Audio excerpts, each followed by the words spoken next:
This is RTV6 News at 5:30, working for you. Now at 5:30, safely back to school. That means schools need equipment they didn't even think of a year ago. The effort underway to keep teachers, students, and staff safe. And it's time to be counted. If you haven't filled out your census form, you may get a knock at the door. Why your info is important to help better the lives of others. Topping our lineup today, the extra unemployment benefits have lapsed, with Congress still trying to reach a deal on a new stimulus package, how food banks are now preparing for a possible increase in people needing their help. And as schools look to reopen, there are questions about what happens if there's an outbreak, what we're learning about who makes the call. And today, experts are looking back at school closures in the spring and if they can tell us anything about what to expect as schools start up in the fall. Thanks, Chris, and thank you for joining us here at 5:30. The AC getting a needed break with some cooler temperatures, but it's been the umbrella getting the work out today as we've had fairly widespread rain, but certainly some needed rainfall. We've been in overall a dry pattern. Indianapolis so far picking up nearly an inch of rain, just over an inch there in Bloomington and Shelbyville. Muncie so far missing out just 200ths in the rain gauge, but you can see you're still getting some rain right now. There is a pocket of some dry weather from Indianapolis to the southeast, but that's going to fill back in already along I-70 there, south of Greencastle back into Terre Haute. Some moderate rainfall. That's sliding eastward. Bloomington, you'll get in on some moderate rain. And we've got that band of rainfall from around Lebanon to Noblesville. Some pockets of heavier rain there, much lighter, though, as you work your way to Lafayette and Kokomo. And TrueCast is picking this up pretty well. 7 o'clock, we've got some light rain, mainly I-70 into the south. By 10 o'clock tonight, you can see just a couple of light rain showers left over, and we may not totally get rid of those rain chances for southern locations around Sullivan into Bedford and Seymour. Off and on rain chances here as we go through the overnight. But as far as additional rainfall, most areas only about a tenth to maybe a quarter of an inch in a few spots. We talked about the cool down, temperatures only in the lower 70s. We'll talk about how this could become more the norm than the exception to our forecast in a few minutes, Amanda. Thank you, Kyle. And as students start their return to class, the state is providing PPE to help keep everyone safe. And with hundreds of schools in the state, it's a big operation. RTV6's Alyssa Donovan found out what goes into the process. Well, schools have been preparing to welcome back students with proper safety measures and new health protocols. Another group of people has been working to make sure all students and staff members around the state have the proper protective equipment. And that is a pretty big job. We're doing distribution for the Department of Education and the Indiana Economic Development Corporation. This is all gallons of hand sanitizer. Just shy of 8,000 gallons a day we've been receiving. And all of these boxes full of face masks. The state has procured all the safety items, and Langham Logistics is in charge of making sure every kid in every classroom across Indiana has one of these. We have a team of folks throughout the day that receive it, unbundle it, pick it, pack it, route it, make sure the right schools gets the right masks. The goal is to make sure the PPE is there for day one of the school year so that masks can be distributed to students and teachers right away. Right now, they're prioritizing shipments by when districts open. Normally, the company is in the business of shipping all sorts of stuff. We ship everything from pharmaceuticals to automotive parts to lawnmowers. And while those packages are also handled with care, the team knows these shipments are going to be vital to Hoosiers across the state, giving them peace of mind as kids return to school. This is really important for us to do for the community. By Friday, Langham Logistics will have shipped out around 2.3 million masks to almost 500 schools across the state, and there's still more to send out in coming weeks. I'm Alyssa Donovan, RTV6. Today marks 6 months since the World Health Organization declared COVID-19 a global health emergency. It's only happened 6 times, but experts say coronavirus is easily the most severe. Now, here in the U.S., we are still far behind when it comes to recovery. Health security experts at Johns Hopkins say that we have seen some success in treating the virus, but there hasn't been much success in responding to it, especially when it comes to testing. And many states did not invest in testing, and many states did not invest in contact tracers. So when you see cases spiral out of control in certain states, it's not surprising to me. That's exactly the recipe you would set up if you wanted cases to rise. Now, Dr. Amesh Adolja says in order to tackle the spread of the virus, the U.S. needs to prioritize testing, tracing, and isolation. Health experts across the country have also signed a letter calling on the U.S. to shut down the country and start over. Letter includes a list of recommendations for what's needed before cities reopen. It calls for enhanced testing capabilities, more contact tracers, and more PPE. Dr. Bill Hanage at Harvard University was one of those who signed the letter and says that safely reopening can happen. If we look at countries like New Zealand or South Korea, then you can actually see that it is possible with sufficient sustained action to, shut down, strangle the virus, throw it back into the sea, and then you can open with substantial amounts of, normal economy. Now, Dr. Hanage says that while it can be done, it's yet to be seen if the U.S. is capable of doing it. Now, the Association of American Medical Colleges has also offered a roadmap that would change the country's approach to the pandemic. It calls for some of the same things other doctors have asked for: testing, tracing, more PPE.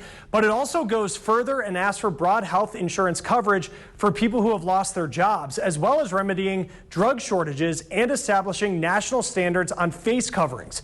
Johnson & Johnson has just kicked off human safety trials for a vaccine today. This comes after a study showed strong protection in monkeys in just one dose. Researchers behind a separate vaccine by AstraZeneca are already in large-scale human trials. This vaccine is seen as a front runner in the race for a vaccine. Now let's get back to our lineup. The extra unemployment benefits have lapsed, with Congress still trying to reach a deal on a new stimulus package. Health food banks are now preparing for a possible increase in people needing their help.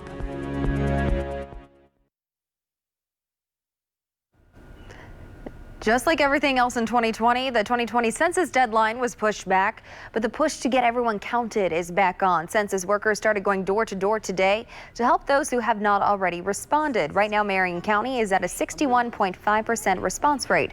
If you have not responded, expect a knock on your door. Any census worker that comes to your home should have identification that they are indeed a census employee, plus they will be also following COVID-19 safety precautions. Tony Mason with the Indianapolis Urban League says the COVID-19 pandemic is proving just how important this funding is to our state. These resources are going to be needed by people. So when we get beyond the numbers, this is about helping people. And so no family should go without food, housing, and all of the critical things that you need in order to have a reasonable quality of life. And so I know that people are dealing with a lot of challenges now, just trying to survive the moment. But if you could please just take 10 minutes to complete the census. Each person in Marion County that is counted in the census means $30,000 to the county over the next decade for programs like WIC, rent and utility assistance, and so much more. You can still self-respond right now online by visiting 2020census.gov. The pandemic has changed the home buying and selling process, and it's looking like some of the shifts are here to stay. Zillow's been testing out its self-tour feature in Phoenix, and now it says the pandemic is accelerating, rolling it out to all Zillow-owned homes across the country. This feature, it lets you tour homes that are for sale, and you get to use the Zillow app to get inside. Now, the company's also updating its virtual tours with floor plans. It expects virtual tours to be really more of a thing for listings even after this pandemic's over. Now, the National Association of Realtors surveyed its members recently about the changes that they'll continue after the pandemic. They'll include continuing to use Zoom and virtual meetings with clients, as well as virtual listings and virtual open houses. They've been seeing the benefits of this already. It makes the transaction go faster and makes it more efficient for potential buyers. And it also makes that relationship, I think, even stronger for the agent and the buyer to be able to have that type of relationship. The National Association of Realtors says normally people look at about a dozen homes before they put a contract down. Now they're only looking at about 3. And so really making sure that you have these buyers who are interested in the home and you can sell this within a time frame for the right price. And technology can really bridge that gap and not perhaps have the added steps of the time involved in doing that, because technology really does move with the consumer. Now, we've told you how more people are looking at homes now outside of cities with more outdoor space. That's expected to continue longer, too, with work from home plans being extended into 2021. Zillow expects the future of home shopping will also include virtual staging, so you can see how furniture looks in the home, and it's working on this feature right now. Well, home prices hit a new all-time high this month. New numbers out today from Realtor.com show the national median listing price is $349,000. That's a $27,000 increase over last year. But there aren't a lot of homes available. The number of sales across the country is down 33% compared to a year ago. Now let's get back to our lineup. As schools look to reopen, there are questions about what happens if there's an outbreak, what we're learning about who makes the call.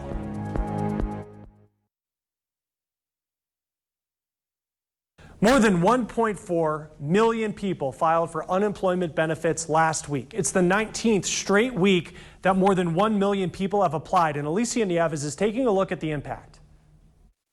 Congress has been unable to agree on a new stimulus package, and now a key feature of the last one, the $600 a week enhanced unemployment benefit, has lapsed. We definitely anticipate significant increases to the number of families and individuals that will begin to rely on emergency food programs more heavily as a result of the loss of this $600 additional benefit. Zanita Tisdale was with the Food Bank for New York City.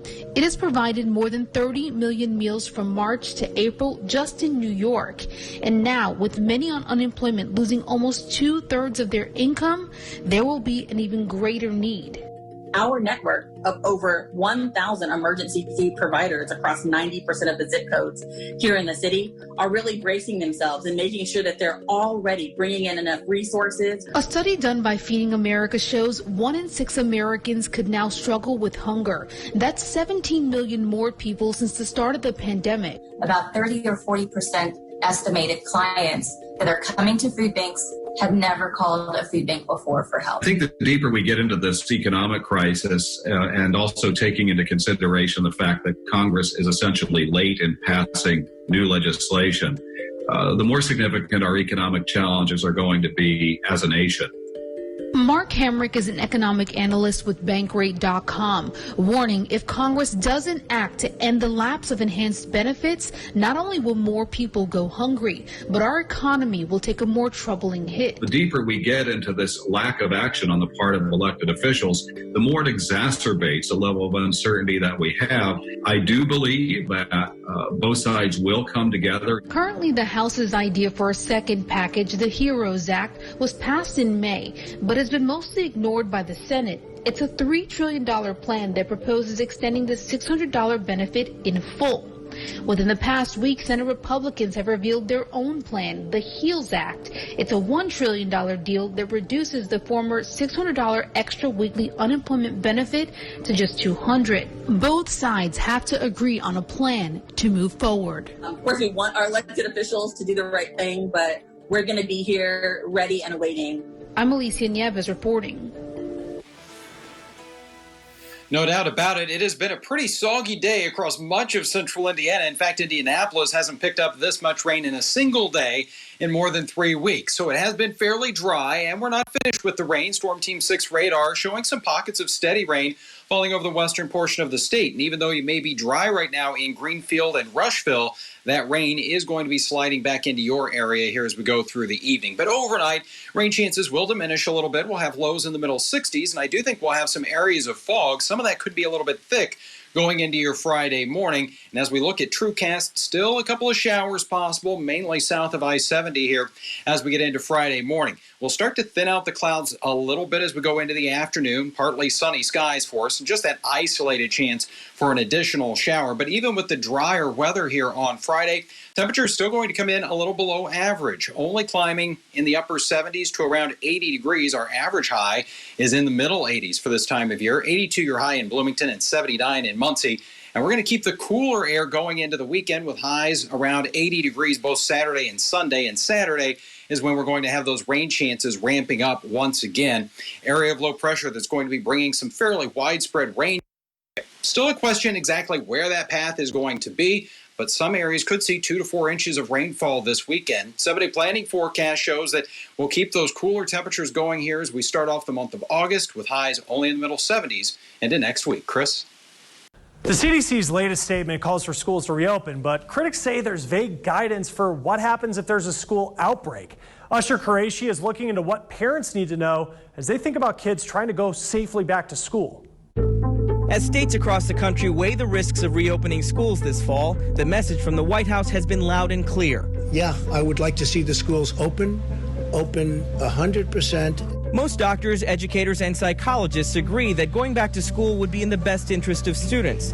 But what happens if just one student contracts the coronavirus? Would that force a shutdown? The CDC says no. Getting people to understand that the knee-jerk answer is not there's a single case in a school, that then equals closing back down the school. Once you start getting into dozens or even more kids and teachers starting to get infected, it's going to be very hard to keep that school open. Dr. Ashish Jha is a professor of medicine and the director of Harvard University's Global Health Institute. We have to have really smart planning, and we have to have a clear protocol for how to identify kids and teachers and staff who get infected, and then what to do when we identify them. And I just haven't seen that kind of clear protocol yet.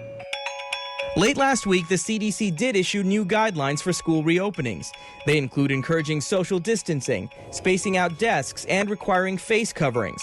But the guidance leaves it up to states, schools, and local health departments as to how to precisely handle an actual outbreak. What we have is patchworks not just across states, but even within states, across communities. States are turning over the responsibility to individual communities and saying, you figure it out. Recommended strategies from the CDC's guidelines include immediately separating staff and children with COVID-19 symptoms, setting up safe transport for anyone who is sick to their home or to a healthcare facility, closing off areas used by a sick person, cleaning and disinfecting after 24 hours when possible, and immediately notifying health officials, staff, families, and anyone who may have had close contact with the infected person while maintaining confidentiality laws. Still, there is concern. A recent survey found 46% of Americans believe schools need major modifications to deal with the coronavirus pandemic, and another 31% think they shouldn't reopen for in-person learning at all. We can open schools safely, but key to that is making sure the level of community transmission is pretty low, so you don't have sort of raging wildfires in the community, because it's going to be very hard to keep those fires out of the school. I'm Usher Qureshi reporting. Usher, thank you. Now, brain scans to detect Alzheimer's disease may not be getting covered again by Medicare in the future. Findings from a new study suggest the scans may not be worth it when it comes to saving on other health care costs. Now, the theory was knowing ahead of time could help plan for other problems related to dementia, but the study missed its goal of reducing hospitalizations by 10%. Medicare decided to stop covering the scans in 2013. Many small businesses are relying on personal funds to get through the pandemic.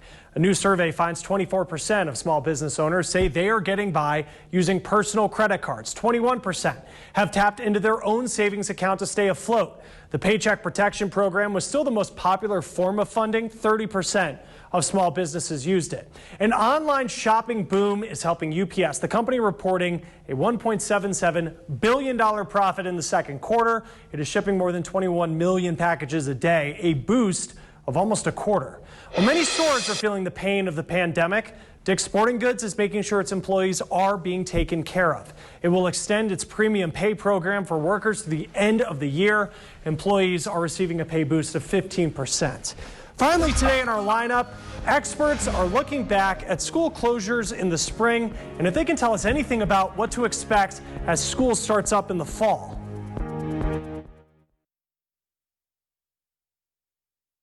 At this point, I'm feeling like it's going to be mostly chaos. Yeah, that's some real talk between health experts and the Journal of the American Medical Association on getting kids safely back to school. They talked about new analysis of how school closures in the spring may have impacted COVID cases. Experts at Cincinnati Children's Hospital looked at the timing of when schools closed and found there were about 129 fewer cases per 100,000 people over almost a month and about 1.5 fewer deaths per 100,000 people over a couple of weeks. This is the most solid evidence we have to date of what happened in March and what impact it has. But I do think we need to be sanguine about what we conclude from the study in terms of how we plan ahead for the fall. The research tried to account for various other things that were happening when schools shut down, like stay-at-home orders and businesses closing. The experts agreed that younger children, children with special needs, and those who don't have equal access to remote learning should be in priority for in-person. New school policies are also critical. Is your school set up to try to maximize distance between children? Do we have policies and ways to help children with face covering and increased hand washing? Now, if we've learned anything about the virus so far, it's that things are constantly changing, so being ready to pivot from a plan is something to keep in mind. We have to be able to make these decisions, but then be open to following what the numbers are in the community and adapting our decisions, the decisions that they're making, to what is working and what is feasible. In other research published in JAMA Network Open, none of the 22 European nations that reopened schools have observed an increase in infections among children, parents, or staff. 1 in 4 schools is expected to start the year without a school nurse. Tomorrow, to push to change this in the middle of a pandemic and what role current nurses are expected to play in helping kids get safely back to school. Kevin, we'll have more on our evening rain in just a minute, but our next best chance for rain, well, the timing's not so great as it does arrive for the weekend on Saturday, and some of that rain could be heavy. We'll keep those rain chances going into Sunday and even into Monday and possibly Tuesday. That will keep temperatures very comfortable here as we start the month of August with highs generally in the 70s. Thanks for joining us at 5.